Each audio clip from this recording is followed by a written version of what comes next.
Donc, je propose qu'on commence cette session. Elle est bien pleine, hein, ça montre l'intérêt du sujet. Merci d'être là. Et comme à l'accoutumée, on va passer en revue la communication, enfin les communications précédentes Auparavant, deux infos. et deux infos. Donc, deux infos. Un rappel d'abord, il y aura la journée de cancérologie qui interviendra le 17 avril. Ce sera sur les cancers œsogastriques, hein. Ça sera un programme d'une journée, un mercredi. L'an dernier, la journée consacrée au cancer du pancréas avait eu un très gros succès, hein. Il y avait eu 4500 vues actuellement à ce jour sur YouTube. Ce sont les plus grandes équipes françaises qui vont venir pour faire le point sur cette pathologie qui évolue beaucoup. La deuxième information, c'est le rappel de la journée sur la formation pratique des opérateurs qui est intervenu le 15 mars dernier à l'Assemblée nationale. Nous sommes en train de constituer des groupes de travail pour approfondir un certain nombre de points. Euh, Ces groupes de travail remettront leurs conclusions d'ici la fin juillet, de manière à ce que nous puissions porter un certain nombre de propositions au ministère de l'Enseignement supérieur fin octobre. À ce sujet, nous avons rencontré la deuxième division de l'Académie de médecine hier matin, qui est assez intéressée par notre travail et voudrait y contribuer. Voilà. Voilà. Eh bien, on va passer au. Quelques jolies diapos, hein. Voilà. C'est vrai que l'Assemblée nationale, c'est bien, on y mange bien, on est bien reçu, la République est bien chauffée. Et surtout, la journée était assez intéressante. Elle a permis déjà de montrer quelques exemples très efficients. J'ai un truc. Ça, c'est bien. Non, mais c'est quand même.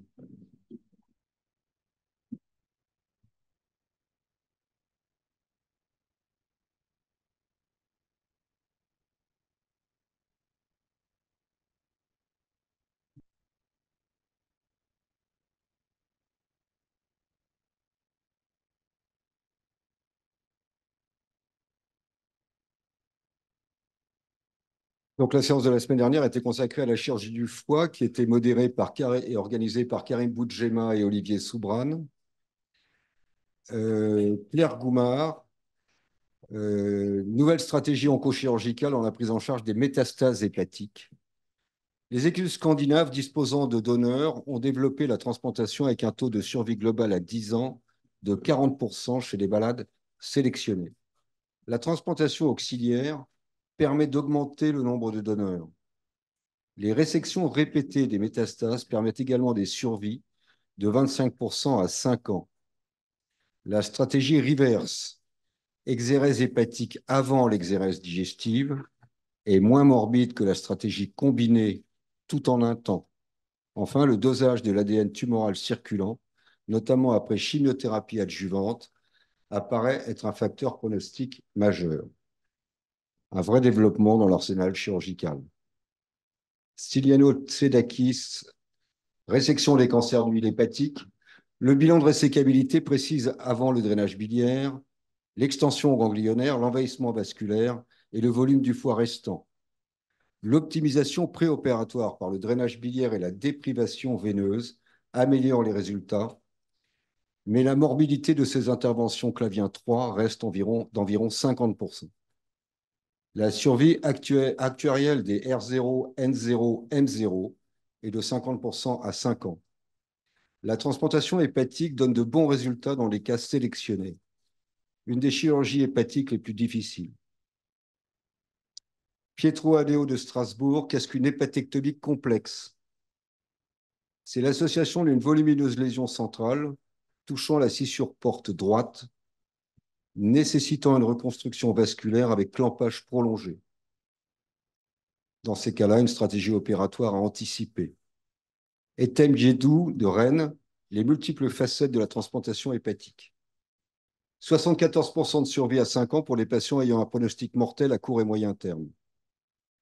La compréhension de la transplantation a permis de simplifier le geste, d'introduire les hépatectomies les plus complexes, la tolérance spontanée du greffon, le chimérisme et l'élargissement des indications, en particulier pour les cancers.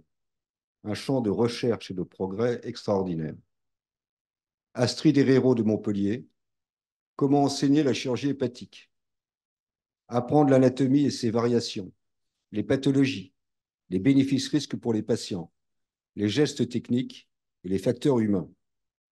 Apprendre les séquences d'action, répéter, réfléchir à comment réfléchir, apprendre la maîtrise des instruments, la gestion du saignement et l'échographie péropératoire. Le compagnonnage reste primordial et devrait être évalué. Je vous remercie. Merci Hubert pour la précision